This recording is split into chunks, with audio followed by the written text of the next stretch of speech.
Keith Bowen here for Hard Rock University. Tonight we're going to evaluate the Action Mining 16-inch impact mill. This is the Action Mining 16-inch impact mill, run by a 5 horsepower electric motor. I believe you can get them with a gas motor too, not sure. Then there's a drive shaft and the impact head itself.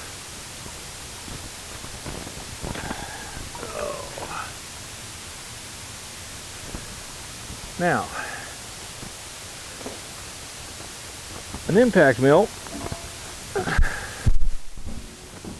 has a rotor inside a housing.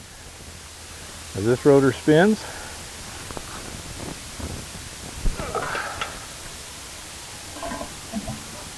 ore is fed through this hole here, gets hit by the rotor, and just starts getting beat the crap up inside here. Now, it can come out one of two ways. You can run this thing wet, and your output will come out here. If you're running it dry, this rotor spinning generates an air draft. The air gets sucked in here. You can open this up here, and it blows out like that. When you do that, one of the advantages is you can put a piece of pipe up here, and you can generate a wind. It becomes air classifying. Any particle too big to get suspended in the wind and taken out falls back down and gets beat up again until it can. As such, this can get you a pretty fine grind. The problem with that is you generate a lot of dust. Now, there's a couple issues with this that I didn't like. Number one,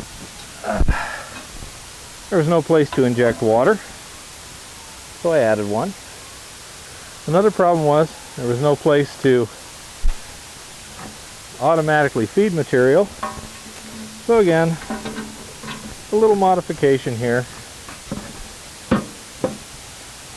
And we have that. Now they actually make a feeder for this, but it costs over $1,000. That, on the other hand, will allow you to do small batches fairly easily. A more serious issue, on the other hand, which was easily rectified, the impactors that come with this are actually fairly nice looking impactors. They got tungsten carbide tips and they look really cool. The problem is I have a very abrasive ore, and they wore out in about 4 hours. That wouldn't have been a problem if they're cheap, but it's about $300 a set. So, what I did was I took pieces of 1-inch steel bar stock. This is just mild steel, nothing fancy here. And I hard faced it. This is all hard facing. I also hard faced these bars here where they were starting to wear so that they would not wear out. I hadn't noticed any real wear on the faces here except right here where the slot was. So by doing that, I took a very expensive wear problem and made it very cheap. Another little nuance, I don't know if you can see it here, but right here I welded a little steel plate and hard faced that because these bolt heads got worn out pretty quick. Made it very hard to change the impactors. So by doing that, that saved that. You could probably, if you had a softer material and you wanted to use the stock impactors, they work well, you could probably just use a grade 8 bolt there and everything would be fine. Or you could use an Allen head screw, you know, if there was a socket so that you weren't wearing out your tool receptacle. Other than that, it's pretty well designed. If you see, it spins this way. This bolt holds it on. This bolt here doesn't seem to do anything, but it does. It keeps this from flopping, and in return, it's also a shear point. If this hits something, you got a piece of tramp iron in there or something, and this jams up, see how tight the clearances are? You know, if you get a jam up or something, that's going to shear, this is going to bend back. You're going to have a nasty vibration until you get it shut off. But it's not going to destroy anything. You'll just have to replace that bolt right there. This entire hub here comes off fairly easily also, if you wanted to work on it. It's a nice design. It's simple, it's robust. I mean, this is some heavy gauge steel. The stand is heavy gauge. So, it's a good stout design. One problem was, though, it's also heavier than the son of a gun. I don't know how much, but at least 200 pounds. So it's not easy to move. So what I did was I added a couple of wheels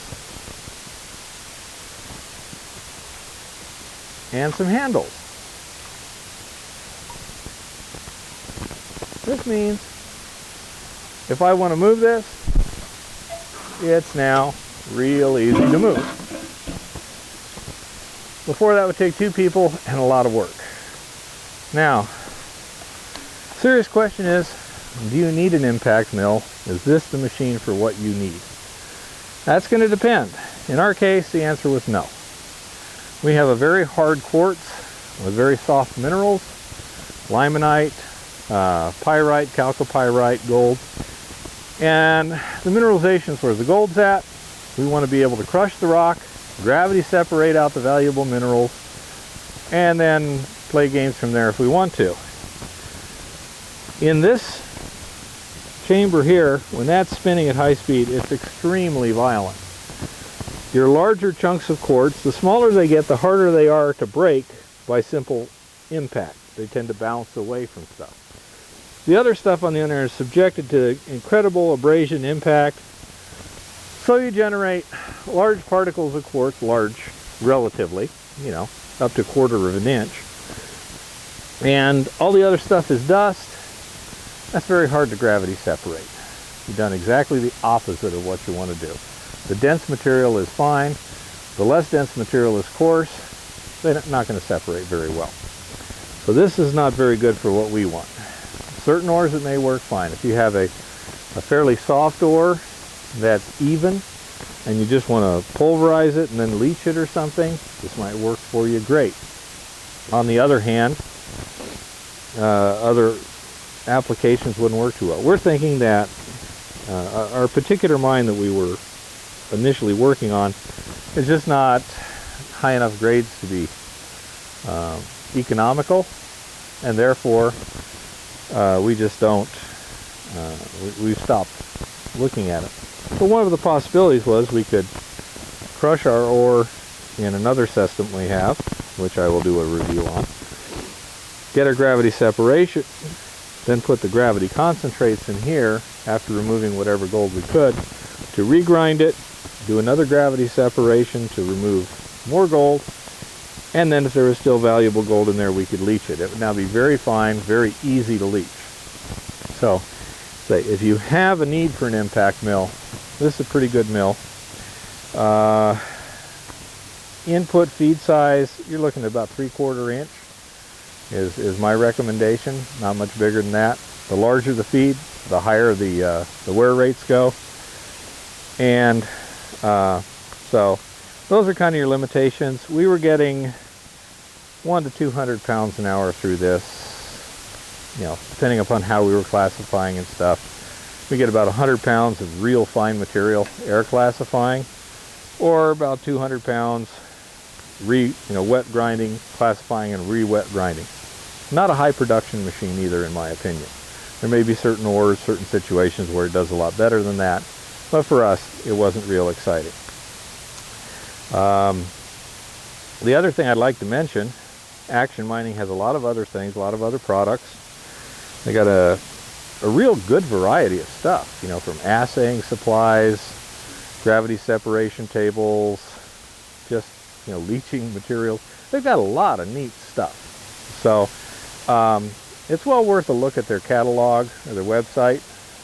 You know, microscopes. If you need something having to do with mining or prospecting and you're having trouble finding it, I would check there. They got a lot of neat stuff. This is a good machine. It's stout. It's built to last. It is a little bit pricey. It's the current version is $4,200. You can buy a feeder for it for over $1,000 more. It's a little bit nicer than this one. This is several years old. They've got various screens, which I had to make myself, etc. But it's a good product. It's not outrageously priced. It's not the cheapest on the market. It's not the most expensive, but it is well built. If that's what you need, if this will do your job, if the price is what you can afford, I wouldn't hesitate to recommend it. I think it's a good machine, reasonable price, good company, and that's about all for tonight. Keep it safe and happy prospecting.